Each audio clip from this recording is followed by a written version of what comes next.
बीडमधील विलास घुले हत्या प्रकरणासंदर्भातली बातमी आहे।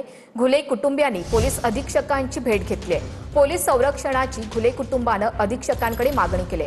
रामेश्वर गायकवाडला अटक करण्याची घुले कुटुंबियांची मागणी आहे। घुले कुटुंबियांना सातत्यानं धमक्या येत असल्याचा दावा देखील करण्यात आलाय। मागणी तर केली आहे। जो मुख्य आरोपी आहे रामेश्वर गायकवाड, त्याचं जी प्री प्लॅनिंग झालं, त्याचं घर आणि कारखाना फक्त 100 मीटरचं अंतर आहे। त्याच ठिकाणी प्लॅनिंग केली, ते एका वेळेस देण्यासाठी सांगण्यासाठी आलो होतो।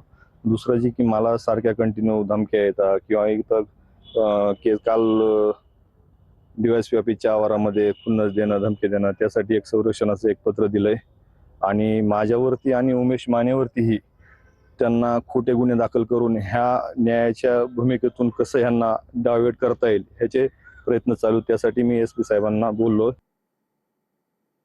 केतन अग्रवाल हत्या प्रकरणामध्ये आरोपी सिया गोयलच्या कुटुंबाची 12 तास चौकशी करण्यात आली।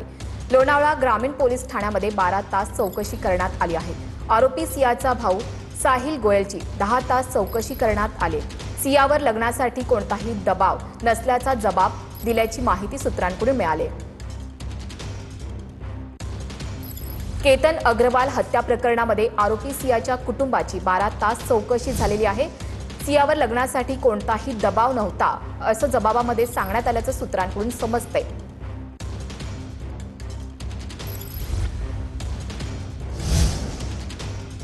कल्याणमध्ये कथित देहव्यापार रॅकेटचा पर्दाफाश करण्यात आलाय।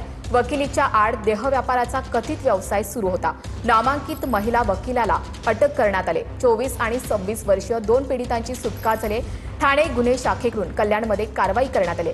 पिटा कायद्याअंतर्गत गुन्हा दाखल झालेला आहे। मुंबईमध्ये वरिष्ठ पोलीस अधिकारी असल्याची बतावणी करून नागरिकांची फसवणूक करण्यात आली। मुंबई गुन्हे शाखेकडून तिघांना अटक झाली। अंधेरीत गुन्हे शाखेनं सापळा रचून तिघांना अटक केली आहे। आरोपींकडून बनावट शासकीय ओळखपत्र जप्त करण्यात आले।